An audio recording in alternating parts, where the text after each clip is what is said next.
नमस्कार दोस्तों, स्वागत है आप लोगों का हमारे चैनल मैथ्स मेकर में।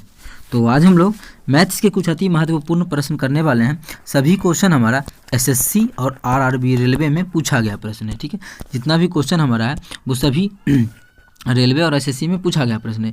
ये भी देखिए हमारा क्वेश्चन जो यहाँ पे शो हो रहा हो आप लोगों को, ये भी हमारा देखिए एसएससी सीजीएल में पूछा गया प्रश्न है।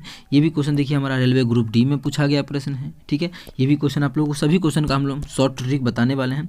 ये जो अगला क्वेश्चन देखिए हमारा है, ये भी हमारा देखिए रेलवे एनटीपीसी के एग्जाम में पूछा गया प्रश्न है। और ये भी क्वेश्चन देखिए हमारा रेलवे एनटीपीसी के एग्जाम में ही पूछा गया प्रश्न है। तो सभी क्वेश्चन हमारा जो है प्रीवियस ईयर पूछा गया प्रश्न है। तो वीडियो के लास्ट तक बने रहिएगा। कहीं भी किसी प्रकार का कोई भी दिक्कत हो किसी भी क्वेश्चन में तो कमेंट करके पूछ सकते हैं। ये हमारा एनटीपीसी में 2016 में पूछा गया प्रश्न है। और इस क्वेश्चन का आप लोग को हम बेहतरीन ट्रिक्स बताएंगे, बेहतरीन तरीका बताएंगे। मिक्सचर का क्वेश्चन ये भी देखिए हमारा है, परसेंटेज का क्वेश्चन है, या जिस प्रकार का क्वेश्चन है परसेंटेज अगर आ गया तो समझ लेते हैं परसेंटेज का क्वेश्चन है। उस प्रकार से भी हम चाहे तो आसान तरीका से परसेंटेज का यूज करके बना सकते हैं। और ये भी क्वेश्चन जो हमारा है बहुत ही आसान है, बहुत ही आसान तरीका से आप लोगों को बताएंगे।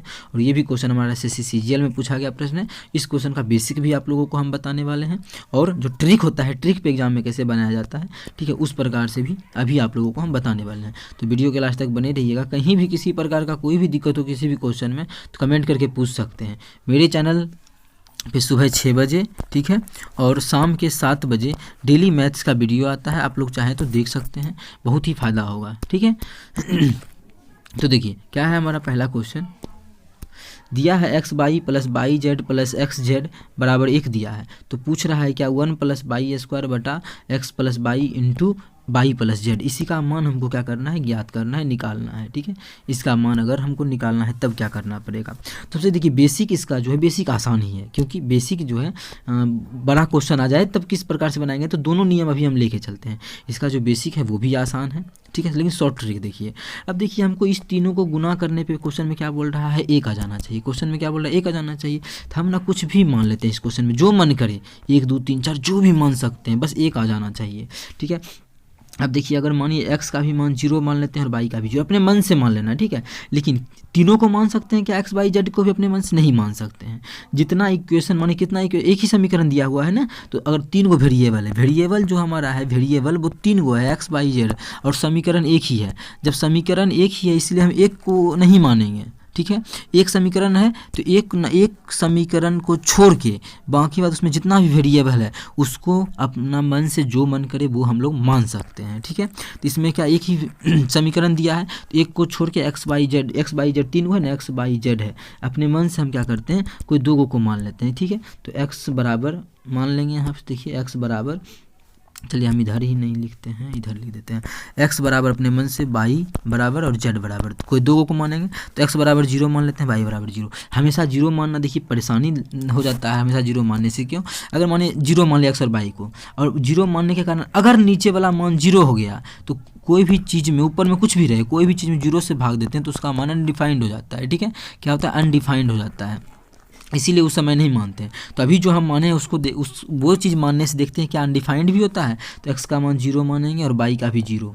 जब x और y 0 दोनों 0 मानेंगे तो ये पूरा 0 होगा। इस पूरा 0 होने के कारण मेरा ये पूरा 0 निचल का पूरा 0 हो जाएगा।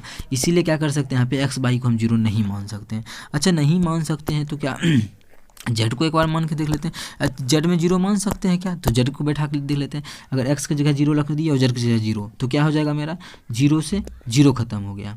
ठीक है, 0 नहीं, अगर दोनों को जोड़ेंगे तो नीचे में बाई हो जाएगा, ये दोनों को जोड़ेंगे तो बाई गुना बाई हो जाएगा, तो बाई गुना बाई स्क्वायर हो जाता है। तो नीचे में 0 नहीं हो रहा है तो यही दोनों को हम मान सकते हैं। ठीक है, एक्स बाई को 0 नहीं मान सकते, उसके अलावा कुछ अलग मन करे तो मान सकते हैं, अलग भी मान लेंगे। पहले इस तरीका से देख लीजिए। तो आ गया। अब देखिए यहाँ पे पुट करते हैं तो बराबर 1 आता है क्या, आप वो भी चेक कर लेते हैं। नहीं भी आता है तो कोई बात नहीं है, जो आएगा वो मेरा मान निकल जाएगा दूसरे का।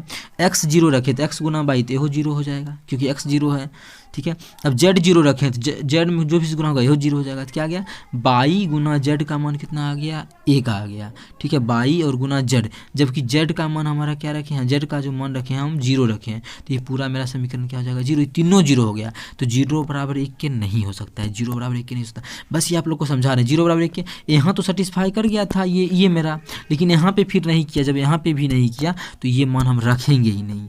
0 मानने में बस यही परेशानी है। तो इसलिए आप लोग क्या किया कीजिए, एग्जाम में 0 के अलावा जो भी मन करे वो मान सकते हैं। जीरो भी मान लेते हैं, बहुत ही आसानी तरीके से क्वेश्चन बन जाता है, लेकिन जीरो के अलावा ही माना कीजिए वो ज़्यादा सही रहेगा। ठीक है, आई होप आप लोगों को समझ में आया होगा। ठीक है, अगर जीरो मानेंगे फिर बनेगा, आप दूसरा मान लेते हैं, मानिए एक्स का भी मान लेते हैं -1। ठीक है और अगर x का मान -1 माने, y का भी मान लेते हैं -1, तो फ़ायदा होगा हमारा, अगर नहीं होगा तो क्या होगा। ठीक है, तो इससे भी अच्छा एक तरीका है, क्या कर सकते हैं, ऊपर में भी y आ रहा है बार बार, नीचे में भी y आ रहा है, तो y को हम अपने मन से जीरो मान लेते हैं। y को जीरो मानने से क्या होगा, देखिए y जीरो मानेंगे तो ये पूरा मेरा जीरो हो जाएगा, y जीरो मानेंगे तो ये पूरा जीरो हो जाएगा, बचेगा क्या, बचेगा मेरा xz बराबर 1 बचेगा। ठीक है, जब y को जीरो माने हैं तो यहाँ भी y का मान जीरो हो जाएगा, और यहाँ भी y का जीरो, यहाँ भी y का जीरो, तो बचेगा क्या, बचेगा 1/, यहाँ क्या बचेगा, सिर्फ x में जीरो जोड़ेंगे तो क्या बचेगा x, और यहाँ पे z बचेगा, दोनों को गुना करेंगे तो क्या हो जाएगा xz। ठीक है, 1/xz का मान हम लोग निकाल चुके हैं। xz का मान देखिए क्या निकाले हैं, देखिए यहाँ पे निकालने xz का मान कितना आ चुका है, xz का हमारा जो मान आया है वो 1 आ चुका है, तो यहाँ 1 रख देंगे, 1/1 हमारा कितना होता है, 1 होता है, तो ऑप्शन चौथा में 1 है, तो ऑप्शन चौथा हमारा बिल्कुल करेक्ट आंसर हो जाएगा, बिना कुछ माने, सिर्फ हम एक y को मान लिए फिर भी मेरा आंसर निकल गया। तो जो मन करे आप लोग वो चीज़ को मान सकते हैं, बिल्कुल क्वेश्चन अच्छे तरीके से बन जाएगा। ठीक है, अब चलिए हम लोग बेसिक पे अगर देखें, क्योंकि मानने पे हो सकता है कभी कभी भारी पड़ जाए, क्योंकि मानने पे ही हमेशा आसान तरीके से बनता है, लेकिन क्या पता कभी कभी मानने पे ही टाइम लग जाए, तो बेसिक इसका क्या है वो भी जानना जरूरी है। तो बेसिक सिंपल सा देखिए क्या है, ऊपर में क्या दिया हुआ है उसको लिख देते हैं 1 + y², तो लिख दिया 1 + y² बटा, नीचे वाला को गुना कर लेते हैं, इसको अगर गुना करेंगे तो x गुना x को करेंगे बाई, इसको गुना करेंगे तो हमारा जाएगा xy + yz + xz + y², ये मेरा आ जाएगा गुना करने के बाद। अब देखिए ऊपर में मेरा है 1 + y², तो ऊपर में लिखेंगे ही 1 + y² बटा, नीचे में देखिए इसका जो मान है यहाँ से लेके यहाँ तक का, इस पूरे का जो मान है दिया हुआ है क्वेश्चन में कितना, इस पूरे का जो मान है 1 दिया हुआ है, क्या देखिए क्वेश्चन में 1 दिया हुआ है ना, तो हम उसकी जगह क्या लिख देंगे 1, अब + y², यहाँ है तो y² बचा रह जाएगा y², यहाँ से अगर काटते हैं तो ये मेरा आ जाएगा 1 हमारा किस ऑप्शन में है, 1 मेरा चौथा ऑप्शन में है, तो चौथा हमारा बिल्कुल करेक्ट आंसर हो जाएगा। कौन सा ऑप्शन, चौथा ऑप्शन। उम्मीद करते हैं दोस्तों समझ में आ गया होगा। ये भी क्वेश्चन जो है बहुत ही बेहतरीन तरीका था, आप लोग को हम 2 तरीका बताएं, एक वैल्यू पुटिंग करने वाला और एक जो बेसिक होता है उससे बनाए, आप लोग को जो अच्छा लगा एग्जाम में वही तरीका बनाइएगा। ठीक है, लेकिन प्रैक्टिस करने के बाद ये सभी तरीका आप लोगों को मस्त लगने लगेगा। उम्मीद करते हैं दोस्तों समझ में आ गया होगा। कहीं भी किसी प्रकार का कोई भी दिक्कत हो किसी भी क्वेश्चन में तो कमेंट करके पूछ सकते हैं। चलिए अगला क्वेश्चन करते हैं, क्वेश्चन नंबर 2 नंबर देखिएगा, क्वेश्चन नंबर हमारा 2 क्या है, क्या है क्वेश्चन नंबर, तो देखिए हमारा 2 नंबर क्वेश्चन क्या है, एक अभ्यर्थी 20% अंक प्राप्त कर 35 अंकों से फेल हो जाता है, जबकि दूसरा अभ्यर्थी 50% अंक प्राप्त करता है, जो उत्तीर्ण होने के लिए आवश्यक न्यूनतम अंक से 32 अंक अधिक प्राप्त करता है, अधिक है। तो परीक्षा का पूर्णांक क्या है, परीक्षा कितने नंबर का हुआ है वो पूछा जा रहा है हमसे। ठीक है, तो इसको हम इस प्रकार से देखिए क्वेश्चन को बना सकते हैं। ठीक है, तो इसका मतलब है देखिए ये जो पहला अभ्यर्थी है 20% अंक प्राप्त किया और 35 अंक से फेल हो गया, मतलब 20% नंबर लाया और 35 नंबर से फेल हो गया, मतलब 20% तो लाया ही लाया। अगर वो 35 नंबर और लाता तो पास हो जाता, क्या कि वो 35 नंबर से ही क्या हुआ है, फेल हुआ है। क्वेश्चन में यही बोला है कि 35 नंबर से क्या हुआ है, अनुत्तीर्ण हो गया है। देखिए यही बोला है क्वेश्चन, 35 अंक से अनुत्तीर्ण हो गया। ठीक है, मतलब अगर इतना नंबर लाता वो तो क्या हो जाता है, इतना नंबर लाने के बाद वो पास हो जाता है, इतना नंबर लाने के बाद क्या हो जाता है, वो पास हो जाता है। ठीक है, अब आगे देखिए इसी क्वेश्चन में क्या बोला है, जब दूसरा विद्यार्थी मतलब दूसरा जो विद्यार्थी वो 50% अंक लाया, कितना नंबर लाया, दूसरा जो विद्यार्थी है वो जो लाया नंबर, टोटल नंबर वो लाया तो 50% नंबर, कितना नंबर, 50% नंबर, लेकिन वह जितना पास करने के लिए जितना नंबर लाना चाहिए उस न्यूनतम अंक से 32 अंक ज़्यादा ले आया। मतलब पास करने से 50% जो नंबर लाया उससे 50% जो नंबर ये लाया है ये क्या है, ये 32 नंबर अधिक है। अगर वो 32 नंबर कम लाता फिर भी क्या करता, पास कर जाता, मतलब न्यूनतम नंबर हो जाता पास करने के लिए। वो 32 नंबर ज़्यादा ले आया तो 50% हो गया। ठीक है, मतलब 50 से मतलब न्यूनतम मार्क्स जो होता है पास करने के लिए उससे वो 32 नंबर अधिक ले आया, तो इसका मतलब है अगर 32 इसमें घटा देंगे तो फिर भी अगर इतना नंबर लाता तो वो क्या हो जाता, पास हो जाता। टोटल न्यूनतम नंबर होता पास करने के लिए। और इसमें अगर इसका जो 20% है, इसमें अगर 35 नंबर जोड़ देंगे तब इसका न्यूनतम जो हो जाएगा अंक वो हो जाएगा पास करने के लिए। इसका मतलब है ये जो दोनों आपस में है, ये भी पासे करने का नंबर है ये भी, और ये भी न्यूनतम अंक है पास करने का। इसका मतलब है ये जो दोनों नंबर है ये दोनों आपस में क्या होगा, इक्वल होगा। दोनों जो नंबर होगा आपस में क्या होगा, इक्वल होगा। यहाँ से हम लोग परसेंटेज को एक साथ कर लेते हैं, नंबर को एक साथ कर लेते हैं। अगर परसेंटेज एक साथ करेंगे 50% इधर है, इधर 20%, दोनों एक साथ हो जाएगा। उधर उस पार चल जाएगा तो क्या हो जाएगा, 50 उधर जाएगा तो घट जाएगा तो हो जाएगा 30%। 30% बराबर ये -32 है, इधर आएगा 35 में जुड़ जाएगा तो -32 प्लस 35 कितना हो जाएगा, 67। कितना हो जाएगा, 67।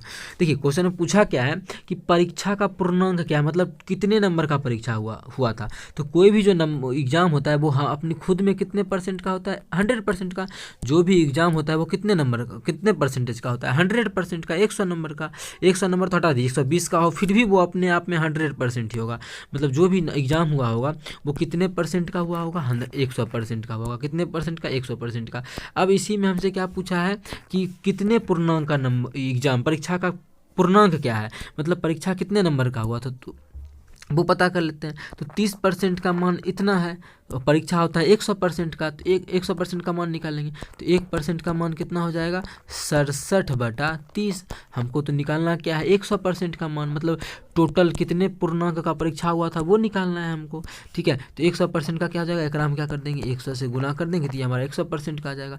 यहाँ से 0 से 0 कट जाएगा तो उधर क्या बच गया, 670 गुना कर लेंगे 10 से, 670, एक में 3 से भाग कर लेंगे तो 670/3 कितना आ जाएगा, 670/3। मतलब टोटल जो परीक्षा हुआ था वो 670/3 का हुआ था। वो किस ऑप्शन में है, ऑप्शन बी में है। तो ऑप्शन बी हमारा बिल्कुल करेक्ट आंसर हो जाएगा। कौन सा ऑप्शन, ऑप्शन बी।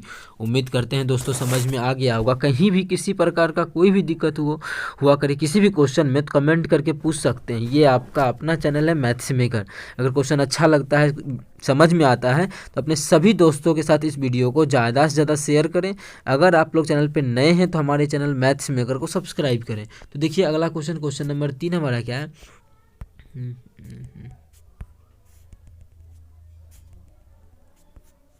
ठीक है, देखिए, अरे यार 1 मिनट।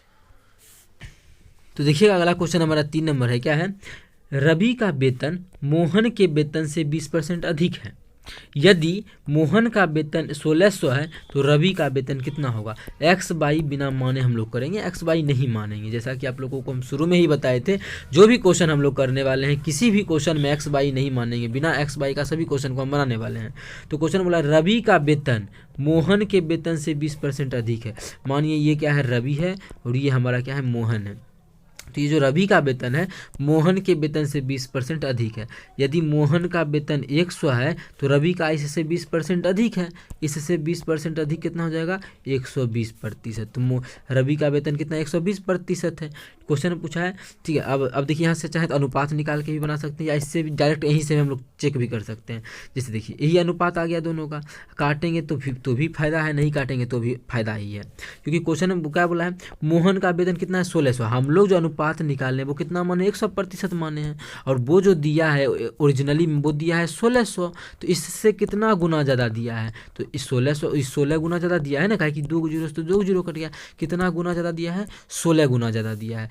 तो ये भी जो है रवि का भी जो वेतन होगा ओरिजिनल में वो कितना होगा, इससे 16 गुना ज़्यादा होगा। 120 से 16 गुना ज़्यादा, तो 120 में 16 से गुना करेंगे तो 0, 16 दूना 32 को 2 बाकी 3, 16 3 19, कितना हो जाएगा, 1920। मतलब इसका जो ओरिजिनली में वेतन होगा रवि का वो 1920 रुपया होगा। कितना, 1920 रुपया, जो कि हमारा किस ऑप्शन में, हमारा दूसरा ऑप्शन में है। तो दूसरा ऑप्शन हमारा बिल्कुल करेक्ट आंसर हो जाएगा, 1920 रुपया। कितना, 1920। उम्मीद करते हैं दोस्तों समझ में आ गया होगा। कहीं भी किसी प्रकार का कोई भी दिक्कत हो किसी भी क्वेश्चन में कमेंट करके पूछ सकते हैं। ये आपका अपना चैनल है मैथ्स मेकर। ठीक है, चलिए अगला क्वेश्चन करते हैं, क्वेश्चन नंबर 4। देखिएगा क्वेश्चन नंबर 4 हमारा क्या है। क्वेश्चन नंबर 4, 30 लीटर नमक के घोल में 5% नमक है। इस घोल में कितने लीटर पानी और मिलाया जाना चाहिए ताकि परिणामी घोल में नमक की मात्रा 3% हो। देखिए मिक्सचर का क्वेश्चन है, जिस बहुत ही आसान तरीका आप लोगों को बताएंगे। पहले देखिए समझाने का कोशिश करते हैं, समझने का आप लोग भी कोशिश कीजिएगा। क्या है, 30 लीटर का घोल है, उसमें 5% नमक है। 30 लीटर का जो घोल है इसमें 5% क्या है, नमक है। तो घोल में नमक होगा और पानी होगा। मानिए पानी वाटर है और नमक है साल्ट है, ठीक है। तो इसका 5% क्या है, नमक है। 5% का मतलब 5/100। यहाँ से 0 से 0 कटा, 5 दूना 10, मतलब 3/2 हिस्सा। जो 3/2 का मतलब कितना होता है, 1.5। तो नमक जो है वो 1.5 है। टोटल 30 लीटर में नमक 1.5 है। तो पानी कितना होगा, तो 30 में 1.5 घटा देंगे तो पानी जो आ जाएगा हमारा 28.5। तो पानी कितना हो जाएगा, 28.5, ठीक है, 28.5। अरे यार, तो पानी जो हो जाएगा वो हमारा हो जाएगा 28.5। आगे क्या बोला है क्वेश्चन में, आगे बढ़ने से पहले मार्कर चलिए। हाँ, इस घोल में कितने लीटर पानी और मिलाया जाना चाहिए ताकि परिणामी घोल में नमक की मात्रा 3% हो जाए। इसमें पूछ रहा है कि कितना क्या मिलाया जाए, कितना पानी और मिलाना चाहिए। तो मिलाने का क्या बात कर रहा है, पानी ही मिलाने का बात कर रहे हैं, पानी ही मिलाने का बात कर रहा है। कितना पानी और मिलाया जाना चाहिए कि नमक कितना हो जाए, बढ़ के नमक का जो मात्रा हो जाए वो 3% हो जाए। नमक का मात्रा कितना हो जाए, नमक का मात्रा 3% हो जाए। तो एक चीज़ का ध्यान दीजिएगा। अब देखिए इसको हम सबसे पहले क्या कर लेते हैं, इरेज कर लेते हैं। क्या बोला है कि अब जो है इस घोल में जो मात्रा है किसका, नमक का, वो 3% हो जाना चाहिए। 3% का मतलब क्या होता है, 3% का मतलब होता है 3/100। 3/100 मतलब उस 3% का मतलब होता है 3/100। ये समझ में आ रहा होगा। इसमें बोल रहा है 3% जो है वो क्या हो जाना चाहिए, नमक। मतलब 3 हिस्सा क्या हो जाना चाहिए, नमक। जब 3 हिस्सा नमक हो जाएगा, टोटल अगर 100 है तो पानी कितना बचेगा, उसमें पानी हमारा बचेगा 97। कितना बचेगा, 97 है। मतलब 97% अगर बोले तो 3 ये हो गया, 97% ये हो जाएगा। इतना में किसी प्रकार का कोई दिक्कत अगर नहीं हुआ। देखिए इसका जो आप लोग को हम एक और तरीका बताएंगे, ठीक है, मिक्सचर एलिगेशन का जो एलिगेशन लगा के बताएंगे। तो उसके लिए आप लोग को रुकना पड़ेगा। लेकिन ये जो है थोड़ा सा बेसिक जो इसमें दिखेगा इमेज, आखिर हो क्या रहा है, आखिर चल क्या रहा है इस क्वेश्चन में, वो नज़र आ जाएगा। पहले वो समझ लीजिए आप लोग को। हम बेसिक दूसरा जो तरीका है इसका बेसिक, वो भी हम बिल्कुल बताएंगे, ठीक है। तो देखिए अब जो इस क्वेश्चन जो कर रहे हैं हम लोग, इसमें हम लोग क्या बोला है कि जो भी वृद्धि हुआ है वो किस में हुआ है, पानी में हुआ है। क्योंकि पानी मिलाने का बात किया है, बोला है ना कि इसमें कितना, देखिए क्वेश्चन बोला क्या है, इसमें कितने लीटर पानी और मिलाया जाना चाहिए। इस मतलब कितना पानी मिलाने का बात कर रहा है। नमक तो मेरा उतना ही होगा जितना पहले था। पहले 1.5 था तो अभी भी नमक 1.5 ही होगा। नमक तो नहीं बढ़ा होगा ना। तो नमक देखिए, और हम लोग का यहाँ कितना आ गया है, हम लोग का जो नमक आ गया है वो 3 हिस्सा आ गया है। तो कितना ओरिजिनली में है, कितना नमक, 1.5 हिस्सा, ये ना उसमें जो निकाले थे परसेंट 1.5 हिस्सा। तो ओरिजिनली में इससे कितना गुना ज़्यादा है नमक, ओरिजिनली में जो है इससे 3 से 0.5 गुना है। 3 में 0.5 से गुना करेंगे आ जाएगा। नहीं अगर वो समझ में नहीं आता कितना से गुना करेंगे, तो ओरिजिनली में तो है इतना, लेकिन हम लोग का जो परसेंटेज निकालें वो इतना है, इससे काटेंगे तो 0.5 आ जाएगा। मतलब ओरिजिनली में जो नमक है वो 0.5 गुना है। कितना गुना है, 0.5 गुना।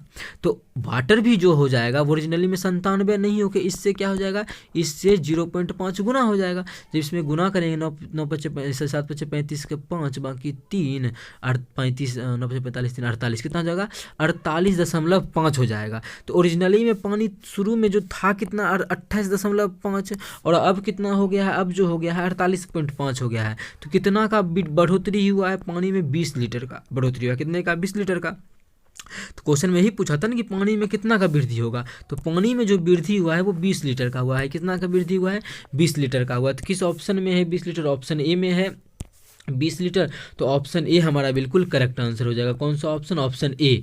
उम्मीद करते हैं दोस्तों समझ में आ गया होगा। कहीं भी किसी प्रकार का कोई भी दिक्कत हो किसी भी क्वेश्चन में, कमेंट करके पूछ सकते हैं। अब इसी क्वेश्चन को देखिए आप लोग अगर चाहें तो एलिगेशन लगा के कितना आसान तरीके से हम लोग और इससे भी जल्दी निकाल सकते हैं। इसी क्वेश्चन को, सेम इसी क्वेश्चन को अगर एलिगेशन लगा के सॉल्व करें तो देखिए किस प्रकार से सॉल्व होता है। ये तो तरीका आप लोग को समझ में आ गया होगा। ये अब इसी क्वेश्चन को हम क्या करते हैं, मिटाते हैं और आप लोग को एलिगेशन लगा के समझाते हैं इसी क्वेश्चन को। तो देखिए 20 लीटर तो समझ में आ गया। अब देखिए क्या बोला है कि 30 लीटर घोल है, ठीक है, उसको छोड़िए। 5% नमक है, यहाँ पे वाटर लिखेंगे और यहाँ पे साल्ट लिखेंगे, कोई दिक्कत नहीं है। बोल रहा है 5% नमक है, जब 5% क्या है, नमक है, तो इसमें जब 5% नमक है तो इसमें जो है पानी का मात्रा कितना होगा, पानी का जो मात्रा होगा वो 95% होगा। कितना परसेंट होगा पानी का मात्रा, 95% होगा, कोई दिक्कत नहीं है। अब भी देखिए ऐसा नहीं लिखेंगे, अगर यहाँ पे वाटर लिखे हैं तो यहाँ पे भी कोशिश करेंगे हम लोग वाटर ही लिखने का, ठीक है। इस घोल में अगर बात करें तो 5% क्या है, नमक है, जब 5% साल्ट होगा 5%, तो इसमें वाटर का प्रतिशत कितना होगा, वाटर हमारा 95% होगा, 95%, तो वाटर हमारा 95% है, तो 95% लिख लिए। अगर चाहें तो आप लोग नमक लेके भी बना सकते हैं, यहाँ पे 60 ले लेते, 5% है तो 5%, उस तरीक़ा से भी बन सकता है, जो मन सो ले सकते हैं। चलिए हम यही लिए, मेरा मन किया ही लेने का। अब बोला है फिर से जो मिक्सचर लेंगे उसमें बोल रहा है कि इस घोल में कितने लीटर पानी मिलाया जाए।